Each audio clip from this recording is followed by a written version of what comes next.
Next use is ought. Ought is used to express moral obligation or duty. क्या होता है meaning of moral obligation? Hindi में नैतिक जिम्मेदारी। ड्यूटी मीन्स कर्तव्य, कर्तव्य सूचक सेंटेंस। जिम्मेदारी, नैतिक जिम्मेदारी सूचक सेंटेंस। अगर बोलना है ऑट लगाना होगा और ऑट फॉलो करता है preposition to. Example, you ought to serve your nation. तुम्हें अपने राष्ट्र की सेवा करनी चाहिए। ध्यान दीजिए, ऑट टू का हिंदी भी क्या होता है? चाहिए। You ought to serve your nation, you ought to respect your elders. कहीं you should respect your elders, should भी लगाता है आदमी, लेकिन ज्यादा प्योर क्या होगा? ऑट टू, क्योंकि इसमें मॉरल ऑब्लिगेशन की बात है, जिम्मेदारी की बात है, नैतिक जिम्मेदारी की बात हो रही है। You ought to respect your teacher, you should कमजोर पड़ जाता है, moral obligation. You ought to obey your parents, your duty है तुम्हारा ये। अब पॉसिबिलिटी भी ऑट से बोलते हैं, लेकिन कैसा possibility? Strong possibility. ought to is used to express strong possibility.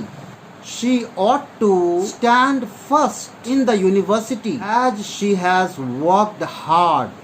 Strong possibility है कि वह बालिका फर्स्ट होगी पूरी यूनिवर्सिटी में, क्योंकि वो कड़ी मेहनत की है। तो स्ट्रॉन्ग पॉसिबिलिटी बोलना हो ought to लगाओ।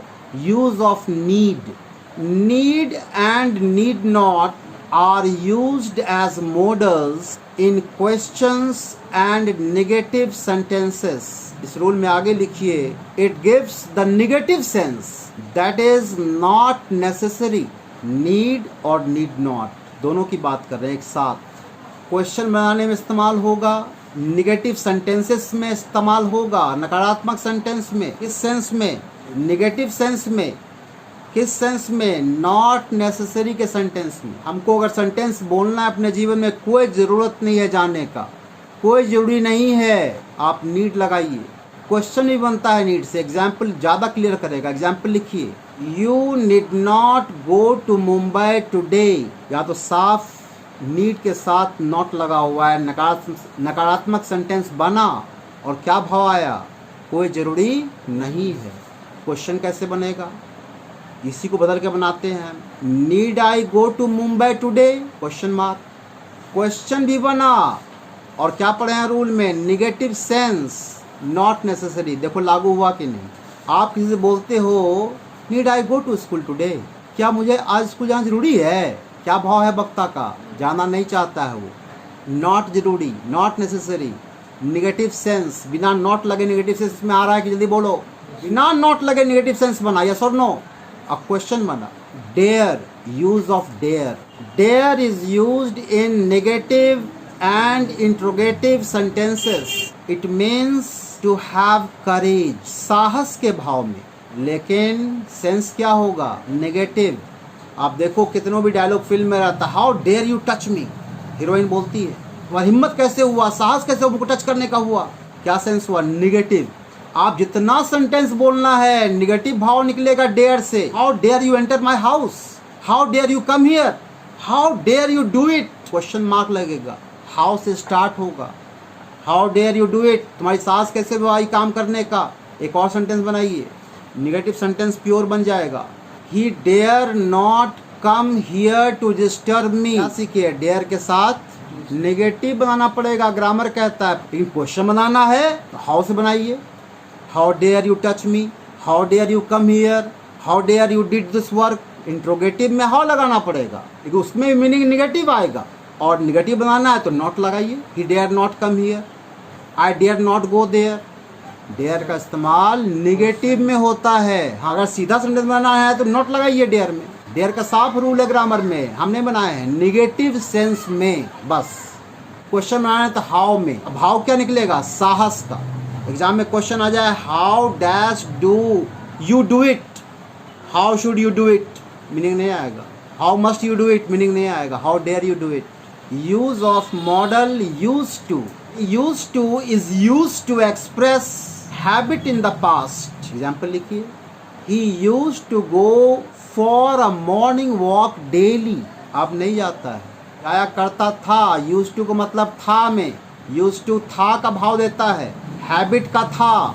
आई use to study 8 hours daily, कुछ भी बनाइए। I use to talk very much in class 8। Use to is use to express in meaning of accustomed to, अभ्यस्त, आदि होना। आदि है, अभ्यस्त है वो आदमी, डांट फटकार कुछ भी करो कोई फर्क नहीं पड़ता है। अगर हमको इंग्लिश बोलना है accustomed to के भाव में, तो आदमी आदि है कोई चीज़ का। जैसे हम कहें अभी कि जानते हो वो मजदूर हार्ड लाइफ का आदी है।